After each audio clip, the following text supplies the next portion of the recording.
So, dearest pioneers, who has been provided with this?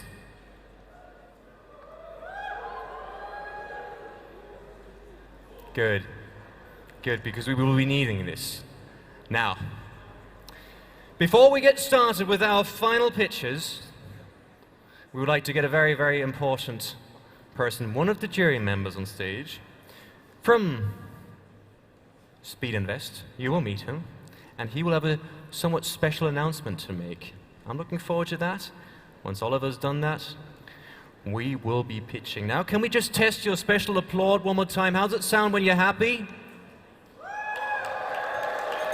In that sense, I would like to welcome from SpeedInvest our very own Oliver Holle. Welcome on stage, my friend, and give me an amazing high five. Thank you very much. All right. So we did a deal with pioneers. I don't know, who has been here 5 years ago? Raise your hands. Not that many, which is the reality. 5 years ago, when we selected the winner, we gave a warm handshake. Last year, we gave away 100K of investment. This year, we agreed on 500K of a seat ticket into the winner of this year's tournament. That's a lot of money, I think. So the deal is 500K, but you guys have to watch 3 minutes of video from SpeedInvest. I hope that's okay. It's like 200K a minute. Let's roll.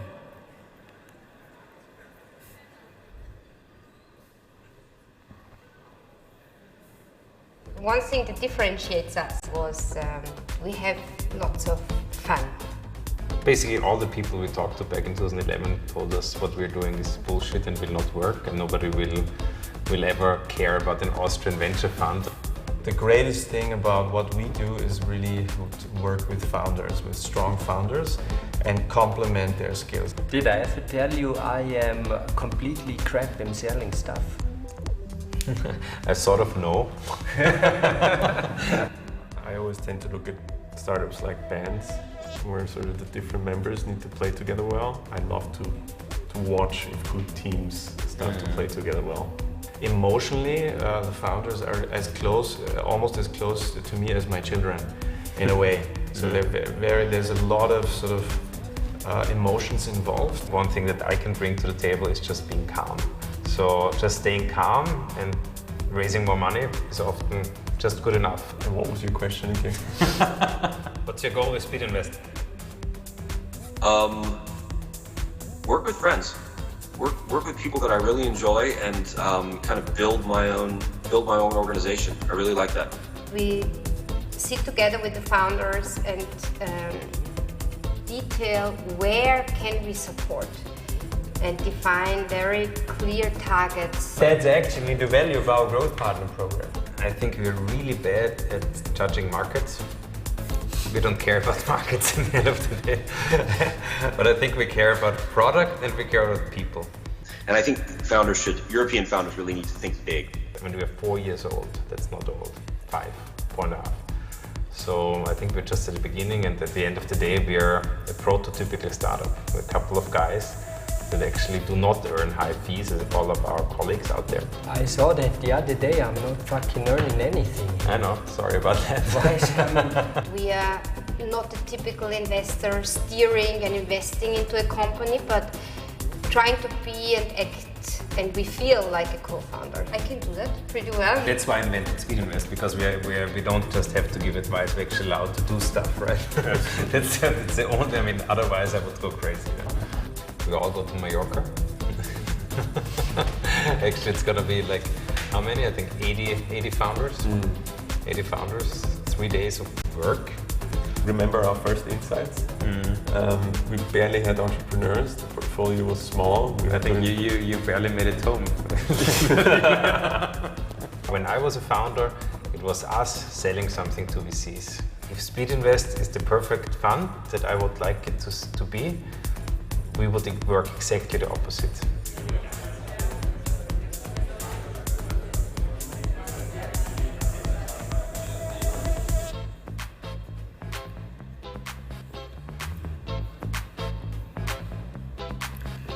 All right.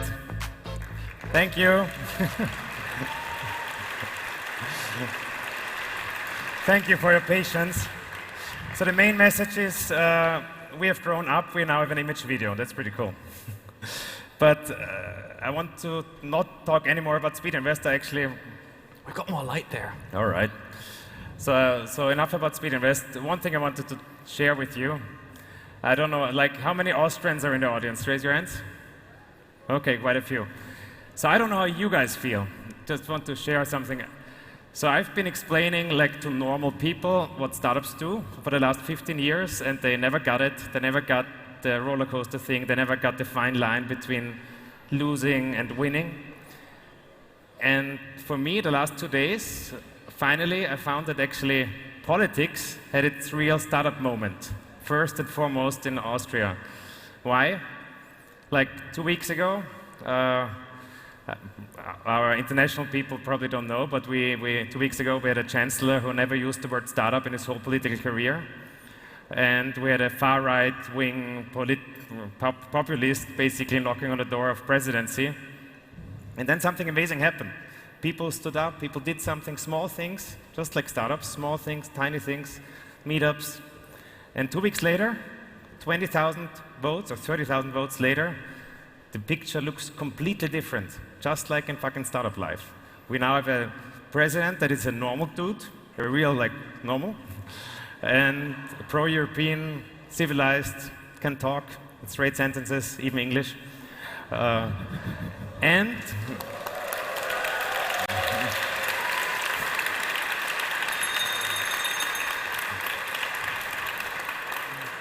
And we have a chancellor that actually gets what startup does, which I find amazing. I didn't think that was possible.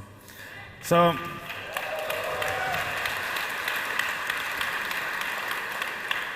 that's what I wanted to say. I mean, let's build really big companies. Let's build European entrepreneurship to the next level.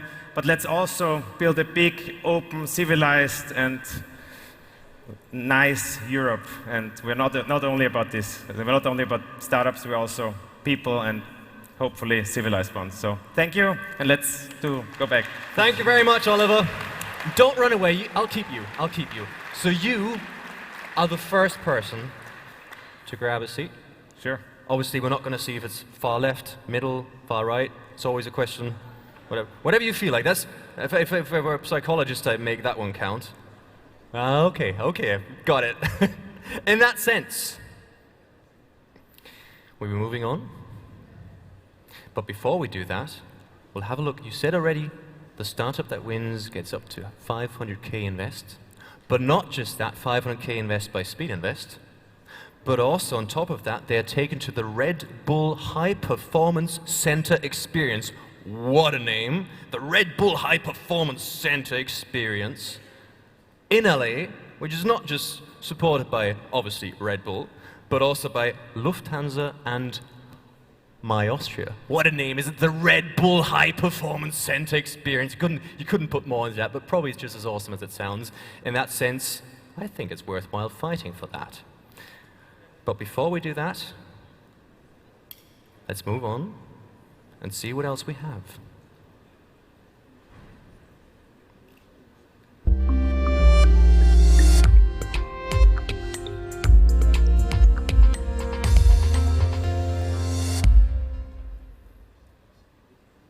Bang, and light is back on me, and I shall enlighten you. Oh, that was cheesy. Anyhow, I know who the other four audience, the jury members are, and I would like to get them on stage to join us. What I'll do is, I'll announce them, they come on stage, wave at you, and you applaud them in a supporting applause. Well, we did that yesterday. Can I have that again? Supporting applause? No, it's too loud.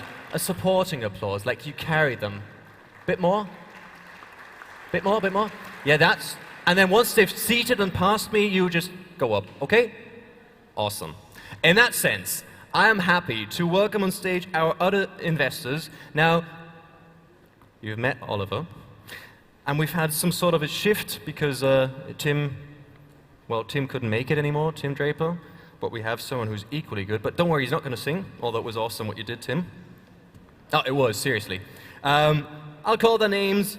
You've met him before. Welcome on stage, Adam Cheyer of Viv, Marvin Liao of 500 Startups, Reshma Sohoni of Seedcamp, and Ryan Bethencourt. Welcome on stage. I haven't high-fived you yet. Hello, and I haven't high-fived you. I've high-fived you, but I'll do that again. And Adam, I high-five you from the bottom of my heart. High-five to you. So, that's our jury. They're high-fiving themselves as well. As you know, this is a thing going on. And while our jury, and that's amazing, so you've got Red Bull, you've got some sort of beer, and you've got Jägermeisters. Let's see how the valuation changes once you get dug into that. Now, I would like you, dear jury, to introduce yourselves in a sentence what you do. You have one microphone because I know you all have a lot to say. Maybe, Adam, you'd like to go first because from the left and or the right perspective, you're closest over there. And just tell us, I mean, most of us have met you, but still. I'm Adam Cheyer. I'm a tech entrepreneur in artificial intelligence. I'm a founder of Sentient Technologies, of Siri, the voice assistant, and of my latest is Viv Labs. Thank you very much.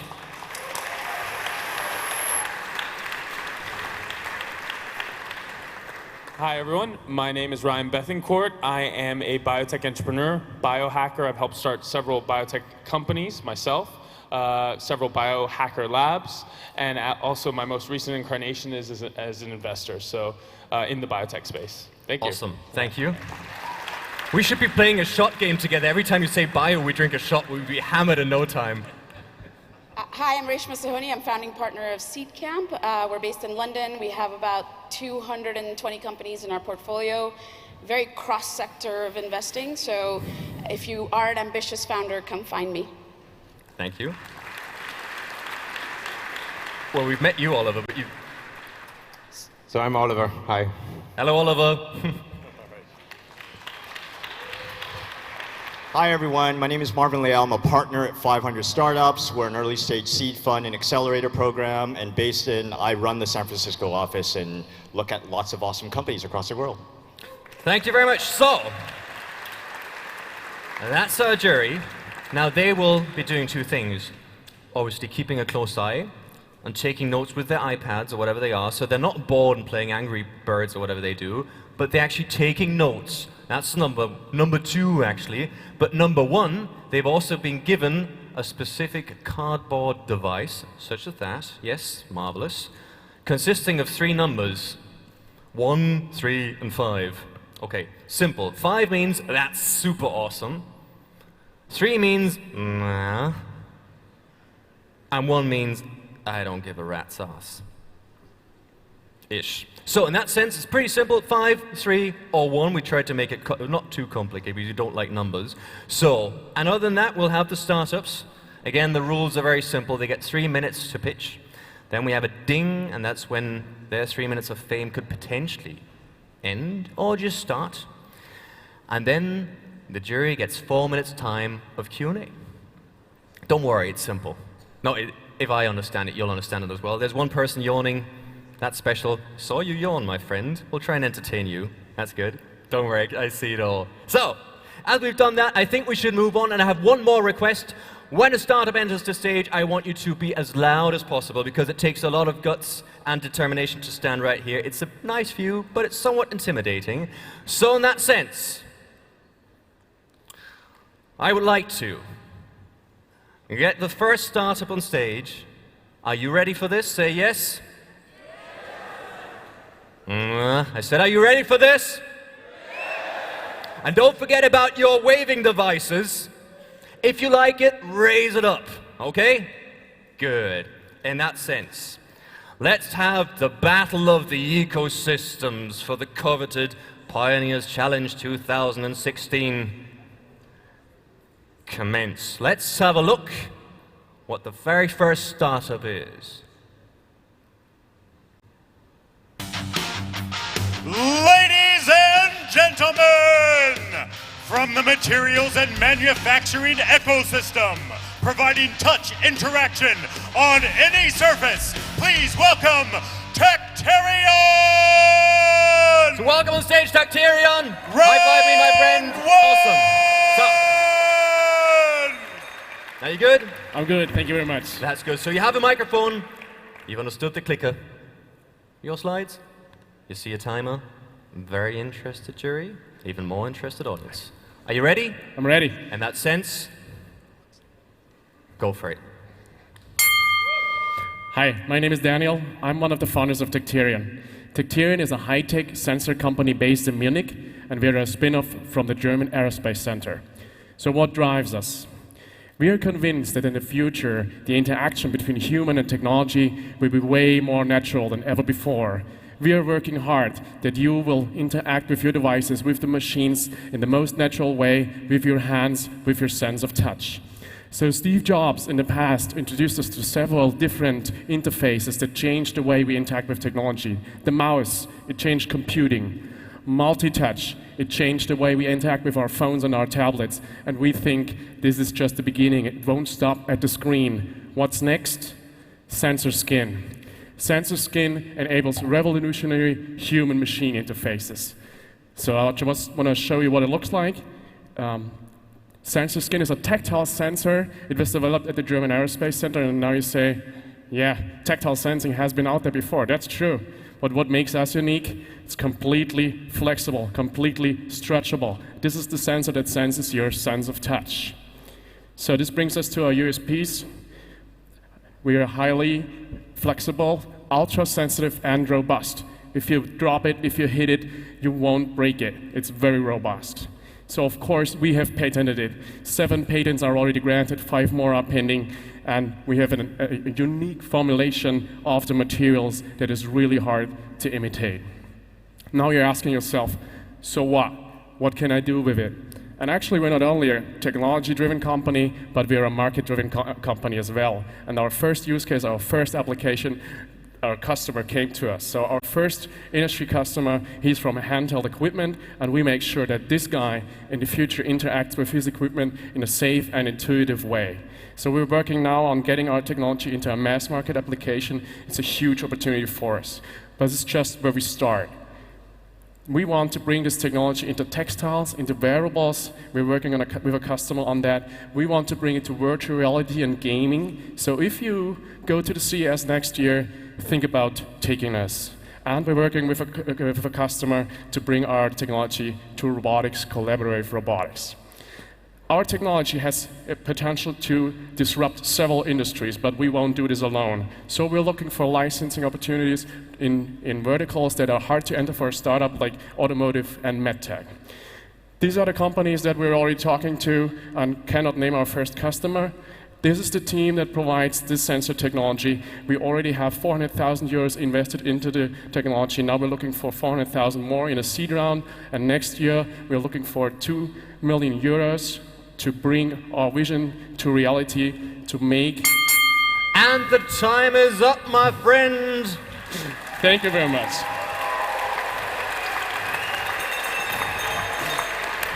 Well done, Daniel. You good? I'm really good. Thank you. Awesome crowd. This is so great to be in this room. Thank you very much. So, let's have a look at the ratings, dearest jury. We've got a 5, a 3, a 5, a 5, and a 5. My friend, I think you got them interested. So, let's move on. Dearest jury, your 4 minutes of fame are starting now. Who is a question? Oh, you forgot about what you need to do. So, we found the microphone, that's good. That's marvelous. That helps. Yeah, so how do you go to market? I mean, is this a licensing model, or do you go OEM, or how do you do that? As I said, it's different. So we don't think we are able to do everything on our own. Like markets in medtech and automotive, they're highly regulated, a huge burden for certification. So we will work as a supplier for first-tier suppliers and OEMs. But other markets we will tackle ourselves and supply the modules and the software, of course, that is necessary directly to our industry customers. I had a quick question around margins. So, looking at your technology, what are your margins right now? This is awesome, really, because the input materials are really low, and we're aiming for a high volume automated production. So this brings us to margins that are really worth looking into. 60, 80, yeah. 90? No, not 90, but okay. 70. 70, okay, great, thank you. Can you just say a few words about your first application with the grip strength on the tools? I didn't quite understand. Is it going to just make sure people are strong enough to use the tools, or how would you use it? I would love to tell you everything about it. Unfortunately, I'm not allowed to. I want to go as close as I can. So what we do, we make the grips of the tools themselves intelligent. So they can, you can, instead of pushing a button, just by directly gripping the tool lighter or stronger, steer the device, but it gets additional safety features onto that. So we can detect whether the grip is safe, whether you are allowed to do that kind of action you are allowed to do, you want to do. So safety and intuitive interaction, that's both what we offer. What's the real value proposition to really deploy this and take this on? Sorry, I didn't get that. The value proposition to for the end customer or for our customers? Your customers. Well, we give them the freedom to make surfaces sensitive that have not been able to be sensitive before. The tactile sensing technology is not able to cover these surfaces so far. So for designers, for product developers, it's an additional degree of freedom, and they can implement completely new, revolutionary interfaces. What do you need the money for? Basically, it's personnel. We want to finance ourselves, and we are looking into different production partners we can work with to scale up the technology. It's a highly innovative process, so no one is able to produce them right now, just with the machine that exists. But we have to work together with external partners to bring it into high volume production. And this is what we also need the money for. Like, what's your key challenge in the next 6 months? The challenge, I think for us, it's not to get diverted by the too many applications we have. I think it's very good that we have a launch customer who guides us and helps us to do the testing, to the certifications. We would love to do a lot of stuff on one time, but we have to do it sequentially. I think what he's getting at is $400K. How can that get you anywhere when the sales cycles are really long, right? What does it really get you? Good question. The 400K are basically for 12 months of development, where we get to a stage where our launch customer signs a contract and he says he wants to purchase these X amount of hundreds of thousands of sensors for that amount of money. And that gives us the actual position to do a Series A round, because that's what everybody's asking for. 20 seconds. Could you just say a little bit about the technology? How fine-grained is it, both on the sensitivity and the size of the surface? So what we detect is 256 levels of intensity. If you have an iPhone 6s, it's basically 3 different levels. So this gives a huge advantage, and also the resolution is very high. No one and I'm afraid the time is up, my friend. All of the rules. Thank you very much. Tecterion, thank you very much. Thanks. That was awesome. Thank you very much. By the way, dearest jury, oi, Oliver, guys, you need to really talk into the microphone. I've just been told, really speak into the microphone, that we can all hear your questions. So that was startup number 1 from the ecosystem materials and manufacturing. We're moving on to a new ecosystem. Let's have a look what the energy and utility sector has up their sleeve for us. And now, from the energy and utilities ecosystem, creating movement without any moving parts, please welcome FDX Fluid Dynamics! Hello, mate. Round 2! You seem relaxed. Yeah. So you're gonna get, okay. I love the spirit. I love the spirit. So normally I would ask you if you got your microphone and so, but have you got your glass? Yes. Have you got your microphone? Think so. Clicker? Yes. Slides? Perfect. Jury? It's there. Audience? Okay. Are you good to go? Yeah. Thank you very much. Go for it. So imagine you sit at home, your dinner guests just left, and from somewhere in the kitchen you hear something like this. This means somebody overloaded the dishwasher again. Tomorrow in the morning, everything will still be dirty because the rotating system is hitting the dishes. Hi, I'm Bernard from Team FDX, and I would like to show you today how we can get rid of those moving parts. In dishwashers and in industrial cleaning systems, we have moving parts to move water jets around. This is needed to have a good cleaning efficiency. But on the other hand, there is systems when moving jets have a huge impact and huge positive impact, for example, on fuel injection and mixing and gas turbines or automotive engines. But in this environment, it's simply not possible to use moving parts. Our goal is to replace conventional jet nozzles with our OsciJet technology. This technology is able to create oscillating jets without any moving parts, giving us 7 times better cleaning, 15 times better mixing efficiency, and smaller droplets. In addition, we can save water and energy. How does it work? Our nozzles are based on the flow and stability. Inside of a totally rigid nozzle, we have a shifting oscillatory movement. So the nozzles are reliable, maintenance-free, easy to manufacture, and extremely robust. We've talked to companies for the application of this from lawn sprinklers up to rocket engines, and they all are interested in the technology. But since we're only 1 year old, we have to focus. So we focus at first on the cleaning market with a total market volume of 250 million for us alone, and the automotive or mixing market with 1.5 billion market volume for us. Our competitors in these two regions are on the one side the conventional nozzle manufacturers and on the other side the tier 1 suppliers of the automotive industry.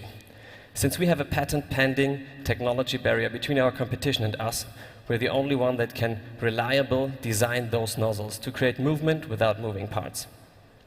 The team consists of 3 very good friends. We've known each other for a long time and worked together. This is me, I'm the CEO. This is Oliver, our CTO, and Jens, our specialist for patents and production.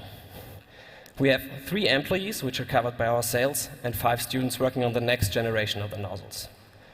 Our finance looks like this. We're in the market in the cleaning sector. We have 200K sales in the books for this year already.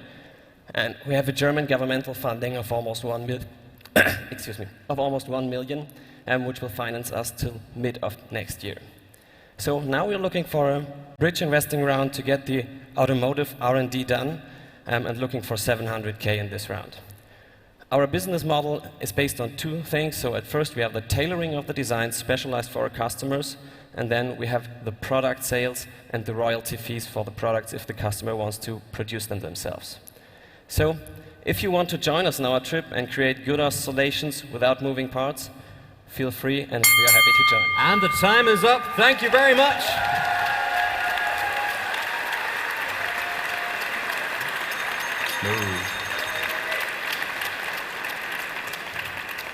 So before you get started, jury, before the timer starts here, first we need your verdict. So what's your verdict? What's a 13? You're used to making decisions. So we'll start here and you decide. 3, 3, 1, 3, 3. Mwah! Audience, that's the part where you applaud. And now, here come the questions. So I have a question. So it's not a particularly sexy product, right? Nope. But sales are sexy, right? Right. So looking at this as an investor, what would you say is, and let's talk sales, right? What would you say, what is going to drive this company to become your company, going to become a venture investment, something that has the potential to reach $1 billion scale? What do you personally think is going to be the driving factor behind that? The driving factor behind that would be, on the one hand, for example, regulations, so governmental regulations on pollutant emissions, which we can reduce with this technology in the mixing sector. And on the other hand, we can improve safe waters and safe energy for our customers and for their customers as well. So we are selling B2B. With one of the customers, which we are going in serious production in the next 2 months, they saved 50% of water. So this is one of the main sales topics. And so 50% of their expense they saved? 50% of the water inside of the system. Okay, but that's also linked to expense, right? Yeah, right. So saving companies money is pretty sexy. Yeah, okay, great. Thank you. Oliver. So, I didn't understand a lot, I have to say. I understood the dishwashing thing. I understood that your CTO has the first same name as me. And I understood the numbers at the end, and they were showing like 11 million in revenue in 2020. Yep. Isn't this terribly under-ambitious? This is not terribly under-ambitious since we have a very long period of time for production to get into place. But it's like 4 years? It is 4 years. We are working with our automotive partner, which is Volkswagen. I can say it here. We work on the prototype and machine testing at the moment in the motors, but they need at least 2 years to get it from perfectly ready prototype into the production. So this is a very long time frame. This is why we're working on the cleaning sector at the moment, because we have a very short time to market there, but the margin is not that high in this market. Thank you. Why did you decide to pitch here, where this jury is not perhaps as relevant to your sector? I'm always keen to pitch. I'm always very keen to thoughts outside of our ecosystem, which is very great. And yeah, it was a very great experience to be here, so I thought, why not take it?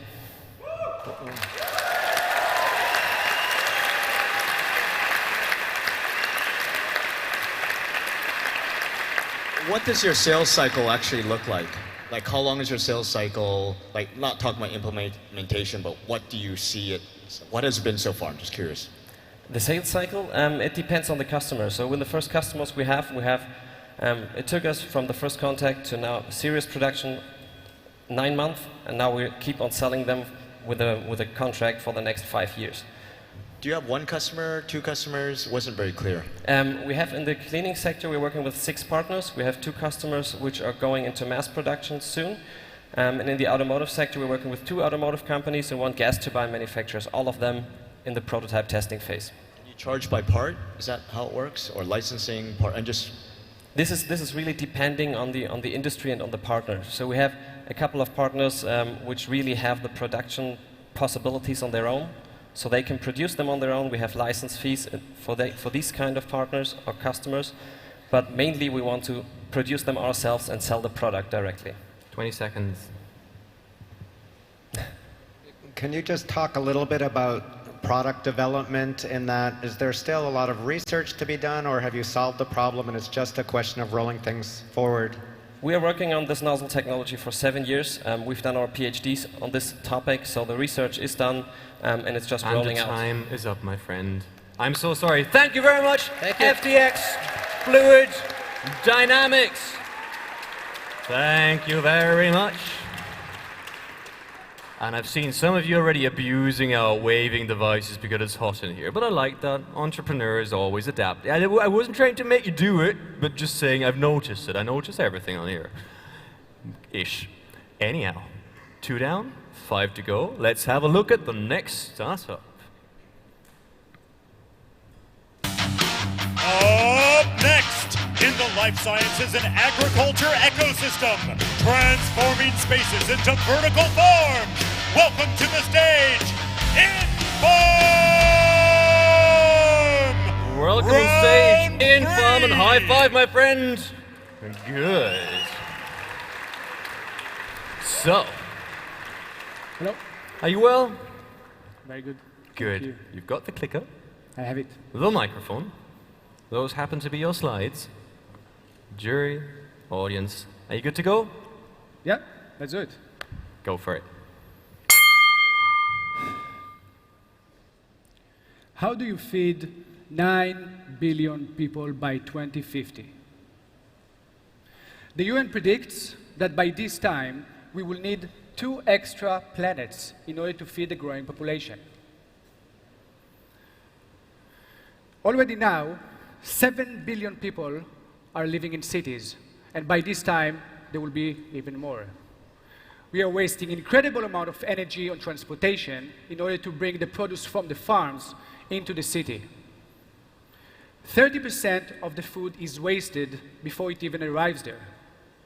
The food that survived the long journey lacks vitamins, freshness, and in most cases, it's poisoned with chemicals. This must change.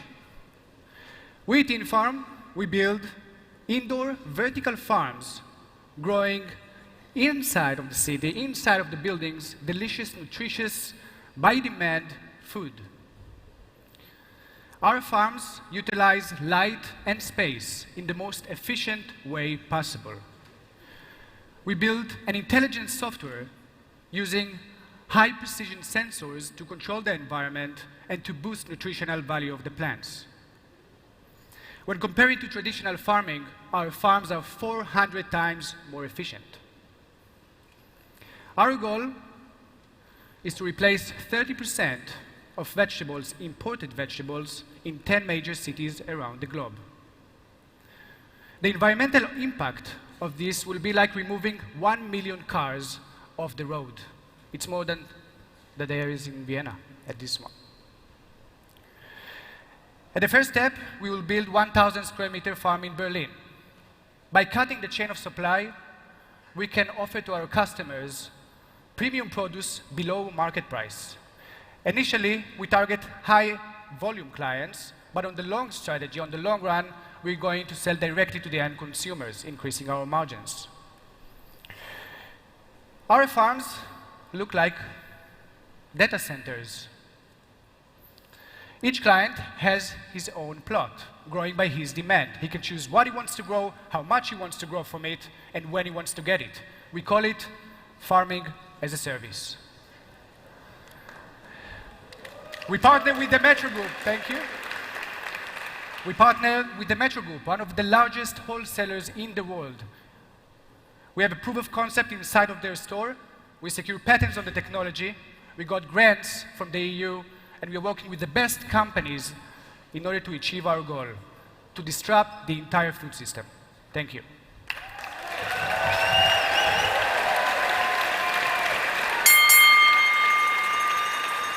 Farming as a service. I like that. Well, it's the future. Oh, absolutely. I'm not doubting. I'm just saying farming as a service. Now, that's a nice one. That's the first. Jury, let's have a look at your verdict. Oh, that's like poker playing. No one wants to show his cards. 3, 5, 3, 1, 5. What do you think? What do you think? Okay, now here. Oh, I love that. Audience attack. She was the jury. Going, okay. Now, yeah, dude, it's your choice. So if Go. I understood correctly, it's a crowd-funded farm. How do you go to market? What's your go-to-market to get the crowd? To get the crowd, we're not getting the crowd. There is no crowd investment inside of this.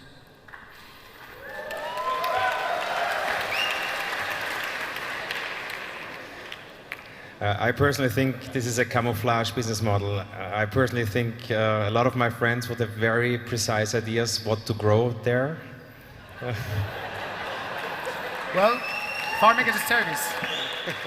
So that's a growing market, I would say. So I would focus on that. Yeah. For sure.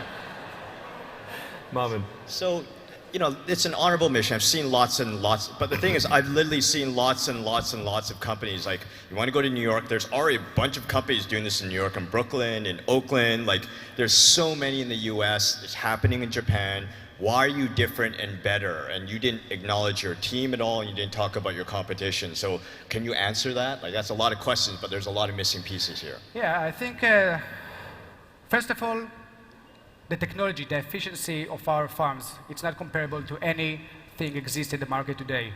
Our farms utilize the space. What it means that our farms actually manage the plants while they grow according to their space.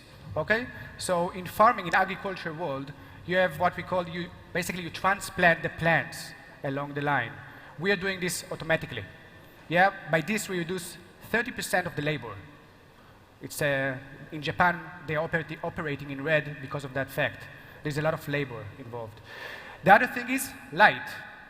We know today there is plant scientists working in a teen farm, and we're working with the horticulture, the best horticulture institute in Europe, Leibniz Institute. We know today how to create, with less light, more fresh weight, and we patent it.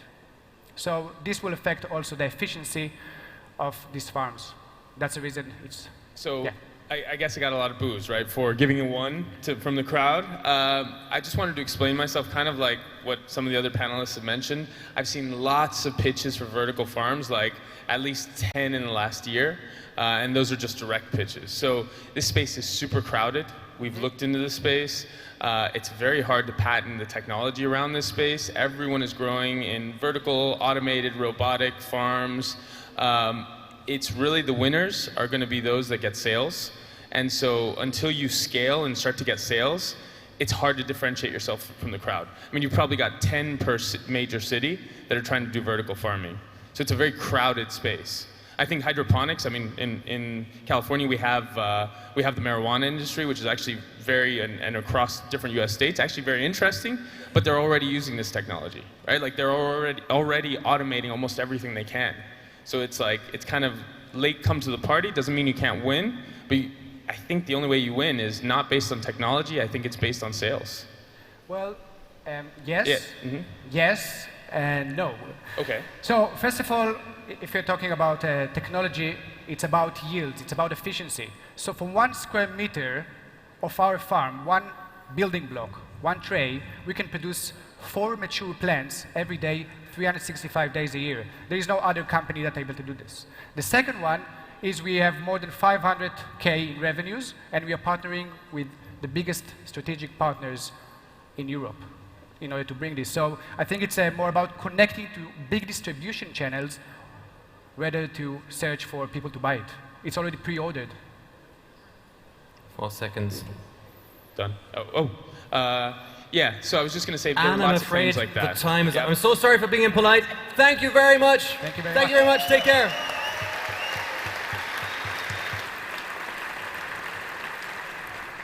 Now, just from an entertainment perspective, I thought it was funny the way you mentioned your friends, and you moved over saying, that's a very honorable cause. I know there was no connection to it. Oh, California, oh, of course. Sure, I'm just saying. But just, anyone know what that is? I don't know. Anyhow, as long as it doesn't explode in my face, I'm happy. Good. Did I say that loud? Oh, crap, it's fine. It's surely fine. So, let's move on. No, I think it's a camera, potentially. Let's move on and have a look at the next startup. From the mobility and transformation ecosystem, creators of the first self-powered parking sensor, please welcome Parkir! Welcome on stage, Parkir. Hello, my friends. Thank you. Right this way, please. You good? Yeah, I'm good. Clicker, microphone. Are you good? All right, I'm good to go. Go for it. Good evening, ladies and gentlemen. My name is Felix. I'm CEO and co-founder of Parkir. I think every one of you knows this situation. You're sitting in your car, you actually reach your destination, and then you have to start looking for a parking spot. On average, 30% of the inner traffic are just car drivers looking for a parking spot. It takes up to 15 minutes to find one and pollutes our environment with 1.3 kilogram carbon dioxide. In San Francisco in America, they tried to solve the problem. They installed battery-powered sensors, so there were little pucks which they put on street on each parking lot, and they gave the car driver an app where they can find the free parking spots. They got impressive results. They were able to reduce the parking traffic by 43%, they cut down CO2 emission by 30%, and they make parking lots more efficient, so they increased revenue by 2%. The only problem they had were the lifetime of the batteries. After a couple of months, first of them dead, and after 2 years, they decided to shut down the whole system. So that's why we developed the first self-powered sensor. Our sensor is installed in the middle of the parking lot. You can see there's the 2 stripes here, and works completely self-powered. So we don't have any external energy, we don't have any batteries. We're using energy harvesting, which means vibration and pressure from the cars which are pulling into the parking lot to generate the energy, to measure if the parking lot is free or not, and also to send the information. Installation takes 5 to 10 minutes, and then the sensor can stay there for 25 years and longer without any maintenance. From our sensor, the data goes to our servers, and from our servers, we're pushing it to navigation system providers. So we're trying to reach the customer, the car driver, on a navigation medium he's already using, which brings us also to our business model. On one hand side, we are selling hardware, so we're selling sensors. On the other hand, we have a big data pool of dynamic data, which we can license to navigation system providers. We have kind of 2 markets. One market is a private market, another market is the public smart city market, both quite huge, 20 to 23 billion euros already spent from potential customers for smart parking projects. The team is led by my colleague Clemens and myself. Clemens did a long research at the Technical University about energy harvesting technologies. I founded a company 3 years ago, so I'm taking care about management and finance.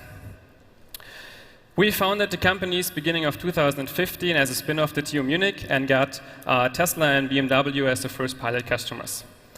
We set up the mass production. We also had the opportunity to present our idea to some personalities from the German government and discuss with them their view of smart cities in Germany. Beginning of 2016, we started our sales and the serial production and made a revenue till today with 150K. And now we are looking for funding for about 2 million euros to set up the mass production and also to internationalize our company. Thank you very much.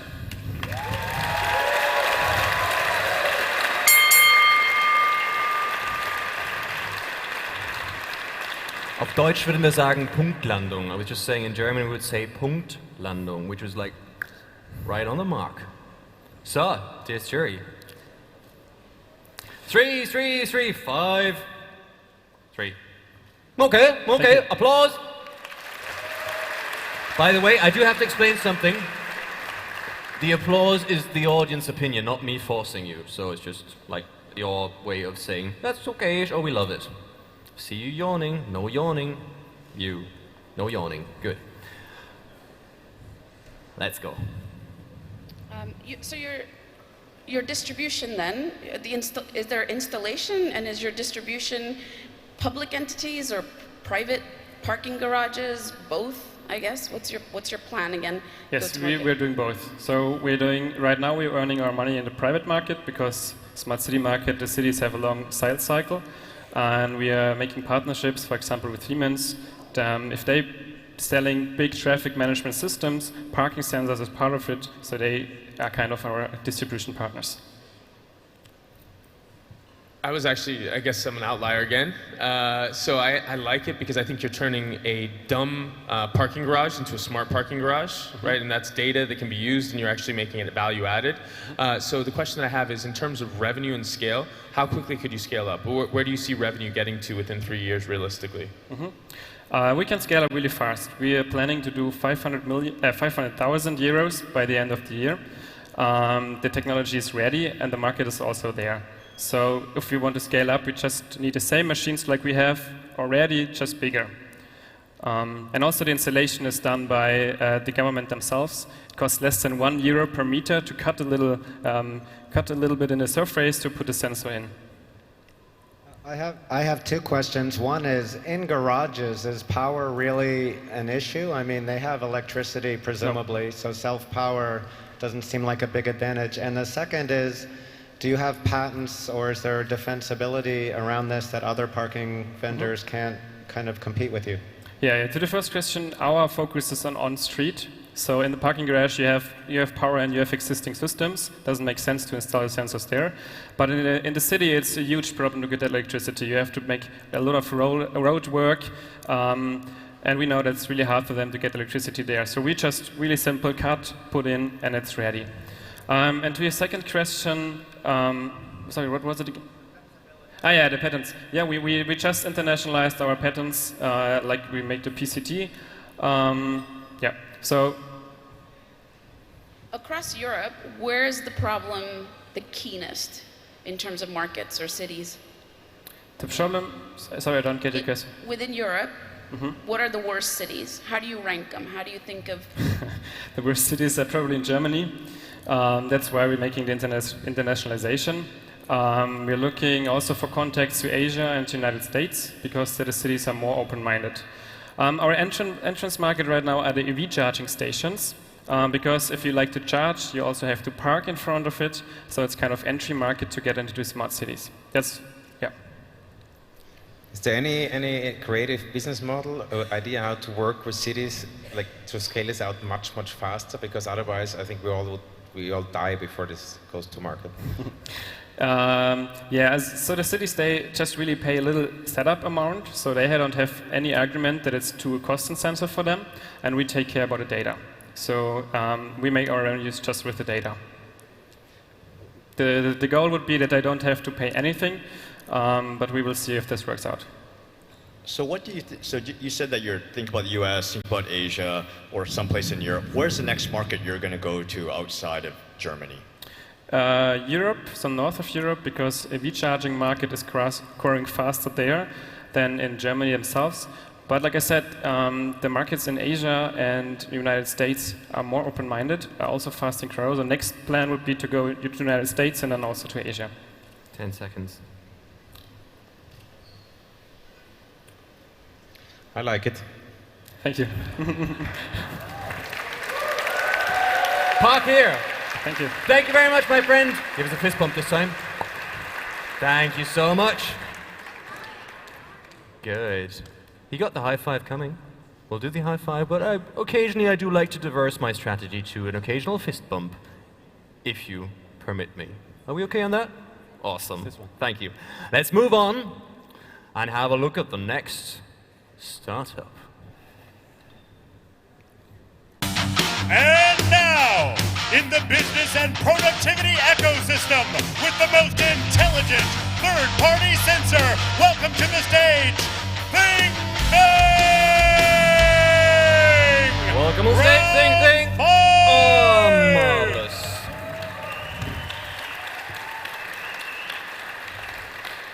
Are you good?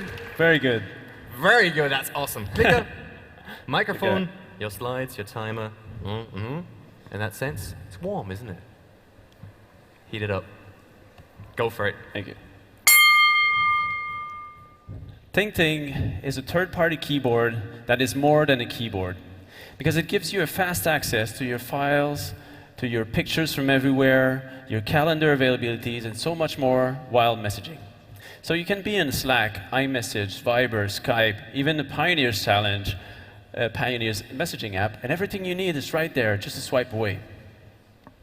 Now, since our launch, the reception has been truly amazing. We've got awarded Global Best New App by Apple, excellent star rating, 18,000 monthly active users, 4 million words have been typed, 39,000 things have been shared. But most importantly, we learned from our users and the market, something huge is happening, is that messaging itself is huge. It's the dominant media activity in the world, surpassing social media by far. And just look around you in this event, how many people have messaged, how many people email every day? And when we all do this 16 hours per week for information, we all do one thing that is exactly the same, which is type. Just type. And this is exactly our vision, because we strongly believe in a future where you'll type and switching between apps, switching between languages, switching between keyboards with single functions will be obsolete, something of the past. Because with Thing Thing, you'll be able to access a whole set of services through what we call hyper-contextual suggestions. So as a user, tomorrow, if you're talking about going out for movies, movie schedules, ticketing for a concert, the best restaurant in town, all of this in context. And our team, and the business model, is a cost per click model. When the suggestions come in, you are in control. You can click that. But every click that you make will be able to become a billion-dollar company in 3 to 5 year time. Our team is ready and skilled in artificial intelligence, design, marketing, and so much more. We're also backed by amazing investors, great advisors. And today, we're bringing that further with what we call Save.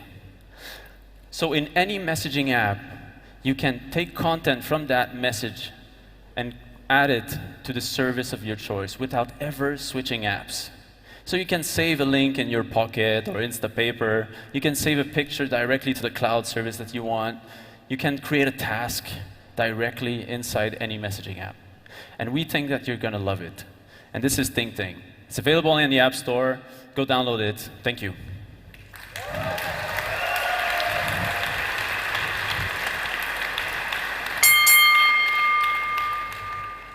Neat. Let's see what they think. Yay or boo. Oh, so we need them all to... You were too quick. But it's awesome, be happy. 3, 5, 5, 3, 3. Audience, what do you think? I think that's an audience 5, which is good. Now, that would be, I told you yesterday, the company would be so fun in Ireland. Ting ting, that would be good. So, go for it. There's a lot of there's a lot of keyboards out there. How do you really get escape velocity? What about your keyboard? Yeah. You know, what's the USP? So we're completely private, and this is where we stand out. So we're doing all the processing on the phone. So basically, all the autocorrection that has been built right now is from public data, from Twitter, Reddit, etc. So we don't use your personal data to actually improve everything. And so we see a lot of competition with Google coming in, Microsoft, etc. But what they have is they will promote their services. And we want to be the people's choice keyboard. Why? Because people don't have only Google Drive and Google services. They have also Dropbox, Pocket, Instapaper. All those services will be accessible from our keyboard. Marvin.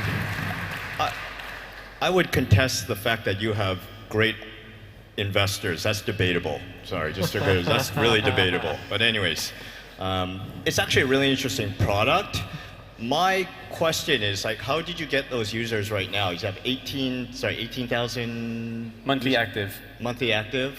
And so what's your strategy for distribution, right? Like, that's the question. What is your strategy? So since we are in messaging space, when we have a unique thing that goes out in a message, people ask questions. Hey, where did you get that? Etc. And so right now we have in the keyboard GIFs, for instance, and we're planning into expanding and doing A/B testing to see what really sticks, what really grows our base. And we really lean in the approach, and this is how we're going to grow.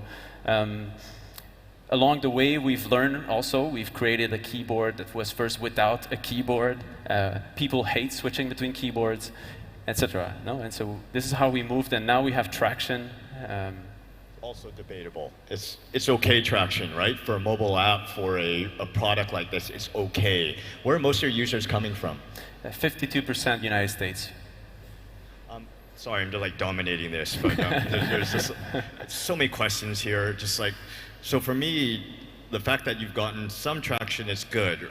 You know, I just have a lot of concerns and questions about sort of the business model, of like why cost per click versus just charging for it, because this actually seems really useful. Yeah, it's very useful. Unfortunately, in the world that we live in right now, free is sort of the way to go for where we are at our stage. I don't know about the future, but where we're going to make also money is going also with corporates. We've been talking with Santander Bank, for instance, and where it's interesting is that a sales rep, someone inside a bank, can communicate with you over iMessage, Skype, or whatever channel that you use, and everything is in the keyboard as a database. Right now they're developing thousands of apps, they're switching between them, they're losing time, money, and this is where also we see a B2B sort of model. Or it's exploration right now. So there's a lot of talk about the chatbots these days. Have you thought about integrating this, or is there a way to make this even more smart? Yeah. So sorry for the chatbot fan. What's happening with chatbot is that it's democratizing. So basically, it's going to create a big mess, like what App Store has created with 1,000,005 apps. It's going to be 1,000,005 bots. 20 seconds. We'll have better, etc. And we think that further down the road, we could have discovery for bots as well, depending on if the conversation is complicated. We could bring in a bot as well to help. 7. I agree that the App Store for messaging, I think, is very confusing and crowded, but there's a lot of benefit, a lot of work going this. I think it's too I'm afraid crowded. the time is up, Adam. I'm so sorry. Later. You should talk later on. Thing. Thank you. Thank you very much. I have a feeling the two of you will have somewhat an interesting conversation later on.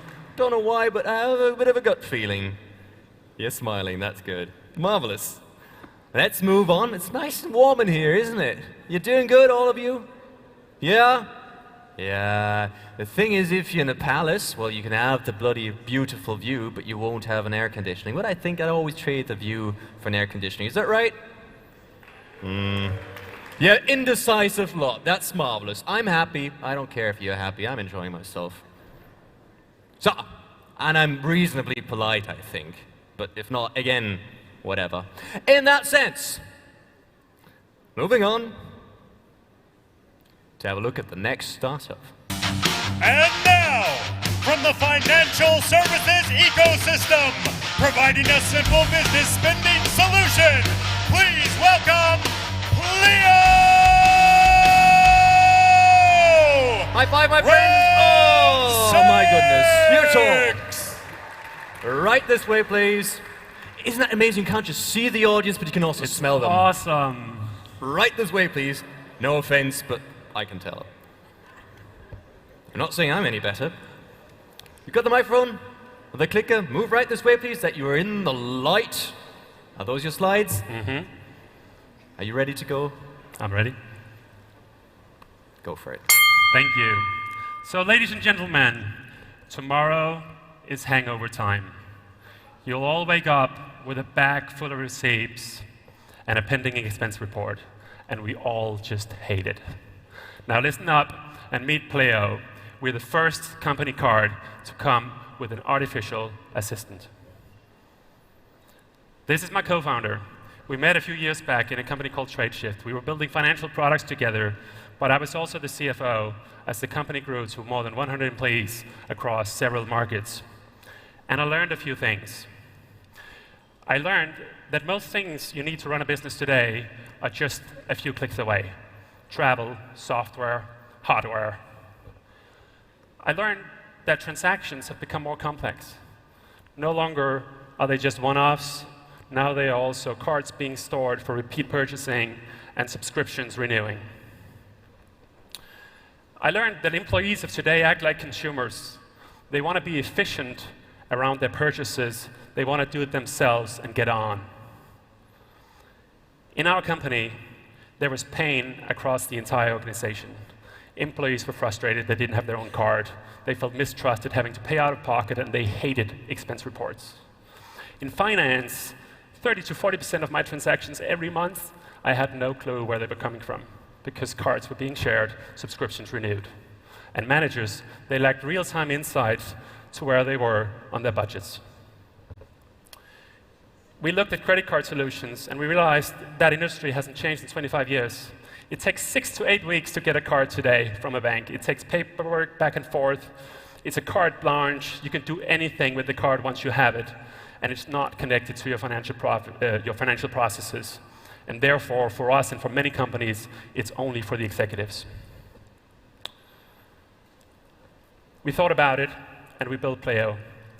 Pleo is an out-of-the-box virtual or plastic card that we deliver and onboard to companies in minutes instead of weeks. You can even set individual rights and restrictions for each employee based on the trust you have on such employee.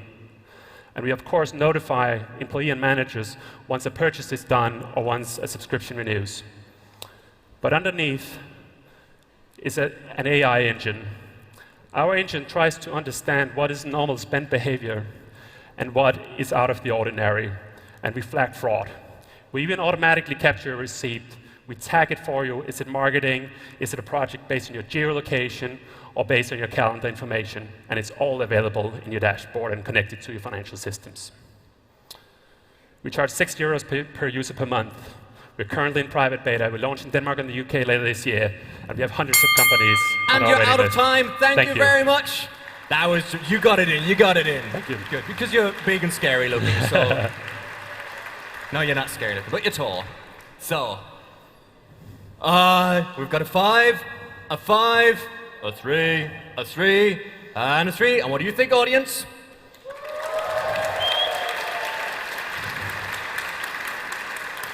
Good, moving on. Jerry, do your little deed. So I understood the corporate credit card part, and I think that's great. Where's the assistant part? How, other than just being kind of a billing management system, where's the AI besides fraud detection? Yeah, so the way we've built it is, our ambition is you should only use the card. We automatically capture the receipts. So if you buy something online, we take the data from the transaction, we scan your inbox, we find it, we match it with the transaction, we see if it's a book on Amazon, we categorize it as literature. So we try to deal with those financial processes automatically, so all you need to do is spend. I actually just want to make a statement. I like it. I've had a lot of pain with receipts. I think many of us out there have. If you're a startup entrepreneur, founder, it's just a huge pain. So I love the integration. Other than that, I mean, there are probably other competing solutions. I mean, is that the case? Is there anything else out in the market that's similar? I think we see our competition as the banks providing the cards but no software, or software only, like Expensify's of this world. But what's wrong with that is they make already organized people more organized, but they don't capture subscriptions renewing, they don't capture cards being shared and missing receipts. And we connected payments to software to solve that, and that's the only way you can do it. I have no questions. I think it's amazing. That was an honest statement. Don't applaud too much, we're running out of time. Any other questions? Oliver. So, I mean, we've seen quite a few credit card startups out there, and at the end of the day, integrating expense management could be seen as a feature. So how could you long-term differentiate there? Right. I think this is our way into the market. We think we solve a real problem that is across the entire organization. But like the end game is capturing the data and trying to build value on that. If that's like, you know, you buy an iPad, we instantly offer you an insurance on that, or if it's getting you better terms, you know, there's so much you can do on that data. But corporates would hate that. I mean, I don't want advertising within my corporate expense system. I don't know. Well, I mean, it depends on who you are as a user, I guess. Any other questions, dear jury? Any other questions? In 3, 2, 1. Bing. Thank you very much, Priel. Thank you very much. So, we know the drill. Let's move on and have a look at our final startup. And finally, from the lifestyle and entertainment ecosystem, making you fly, welcome to the stage, Icarus! Welcome to stage, Icarus! 7! That's a nice intro, isn't it? That's an intro. Yeah, we told you it'd be good. It's a palace, decent intro. Okay for you? Thanks so much. Great. Awesome. Those are your slides. That's my slides. Clicker, microphone, jury, audience. Are you good? Thank you very much. I'm good. Go for it. Thank you. My name is Johannes. I'm an industrial designer, but also I'm one of the founders of a company that is called Icarus. And at Icarus, we deal with active virtual reality. Why? There's millions of people all over the world who actually love playing video games. But there's also, maybe as well in this room, millions of people who'd love to live a healthier lifestyle and to be more active in their everyday living. But I know pumping iron at the gym can be a pretty boring thing to do. That's where Icarus comes into play. We revolutionize the way people work out and play. Actually, we let people fly while doing their workouts. How does it work? We call it active virtual reality. We combine virtual reality software, hardware, and electronics and combine it to exercise experiences. We let people fly. We transform them into Superman. They can fly through virtual worlds, have a race going on, shoot down their enemies, whatever. The important thing is they actually forget that they are doing a workout at the same time. But they're not only working out their muscles, they're also working out their brains. It's about balance, coordination, and reflex. And how we do it? Gamification with virtual reality. And luckily, 2016 is the year of virtual reality, and we finally get our hands onto the headsets. And having these headsets, we can also build the machine, and that's what we do. And actually, we started selling them last month. It's 28 right now. This is from the day before yesterday. We sold 28 systems in the last days, and one system is 7,500 euros, and we sell them to of course, event agencies, theme parks, but mainly to gyms and fitness clubs all over the world. How did we get there? Testing. We tested Icarus prototypes with more than 3,000 people. And we've been awarded for that. We won an award from the ISPO for the best new sports product, but also we won a Red Dot for the industrial design. Makes me happy, as I'm a designer. My colleague Michael is too, designer and engineer. We got, of course, finance guys, software guys, and sports guys as well. Anyways, now it's the time for us to accelerate, and we have to grow. That's why we look for 1.5 million euros to build up a sales team, to build up a software team. And for me, that's where my heart is, to build more active VR systems for gyms, for private households, and everybody who would like to have a cool workout experience in the future. That's why we're here. Thank you very much for listening to me today, and I look forward to answer your questions and maybe get in touch with you later. Thank you. Thanks. Thank you. Thank you. Icarus. Thanks. Have fun. Yes. Jury. Hi, guys. Let's see what you're thinking. We have a 1, 1, 3, 3. Wrong way around. 3. Audience. That's a 5. Let's see. So, dearest jury, you know the drill. Oliver. I mean, personally, I totally use it. It's fun, I'm sure. But it seems such a very niche market, basically, for very, very high-end fitness centers and maybe a few game parks. Is there a way to bring down price significantly to really make this a more mass market product? Yes, thanks for your question. I understand it. The systems are 7,500 right now, and the gyms we already sell them to, for example, it's the biggest gym in Europe, quite big, bit expensive. And there's also a chain where you pay a monthly rate of below than 20 euros, actually. And I think the market with virtual reality is definitely going to grow, and there will be a new way to interact with three-dimensional worlds. And I think people want to get healthier and more fit all over the planet, and we also get requests from all these countries from all over the world. And we want to develop a home version. More quantity, other materials, other construction. That's one point what we're looking to collect the money for to do this. It's not that product, but it will be another one, an active VR home product. I have a whole host of questions on content. So how do you develop a content library, and how deep is it, and how long does that take, and the variety of it? Yes. At the moment, the first one is, of course, about flying. We're Icarus. The next game that we still develop internally will be about diving. Completely different experience. So you build all of that yourselves? So at the moment, we still build ourselves because we have to build up a basis. But then we want to open up, give out API, and work together with all external software agencies, developers, who ask us to work with us, and I'm looking forward to do so. But first of all, we have to set up a basis for everybody. So you do the hardware, you do the software, you want to get a content kind of manufacturing piece as well, and that's a lot, right? How do you... It is a lot, definitely. I think that for create cool virtual reality systems, you have to do that integrated for now. There's lots of people playing around with virtual reality at the moment, and I think you have to do it properly. Therefore, you have to develop everything in parallel, and that's what makes the system as it is. And we developed these, and we are selling them since last month.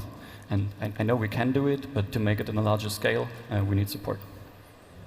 Can you say a few words about the fitness aspects of it? Because in gyms, people are going to care about what muscles get worked. I can see in a theme park, people would try this for 20 minutes for fun. Of course, and for me, that's one of the most important things, because it was my dream years ago, before virtual reality, to come up with the one exercise machine. And for me, the exercise aspect is very important. And so we had it at the ISPO jury, at the FIBO jury, which is the biggest sports and the biggest fitness fair in the world, and we've been awarded with prizes. And it's not about the awards, but it's about the independent jury of doctors, of sports guys, therapists that put their thumbs up. And it's core workout. You may try it to get the feeling. Yeah. I admit it's actually a cool product, and it is something I would actually try myself, but I just don't see how this is actually, like, if you're talking about your VCs, I don't see how VCs would be interested in it, but I think you can actually build a really interesting business around it without VC money, it's my opinion, but it's a cool product. Thank you, and let's talk about that. No, we're not going to waste your time. I'm looking forward Any other questions? 40 seconds. 40 seconds. Like, what is the DNA of the company? As Reshma pointed out, that you're trying to do so many things. I mean, like in 10 years from now, you probably have to focus and not just assemble different aspects. So what's the DNA? For us, it is active virtual reality. It is a new way to exercise and to interact in an immersive way with VR. That is our dream, and this is where we start for. And I think we're on a quite good way right now, and that's the DNA, basically. All right. Thank you. Thanks. 5 seconds. 3, 2, 1. Icarus. Thank you very much, Icaros. Thank you. Thank you very much. That was a lot of fun. So,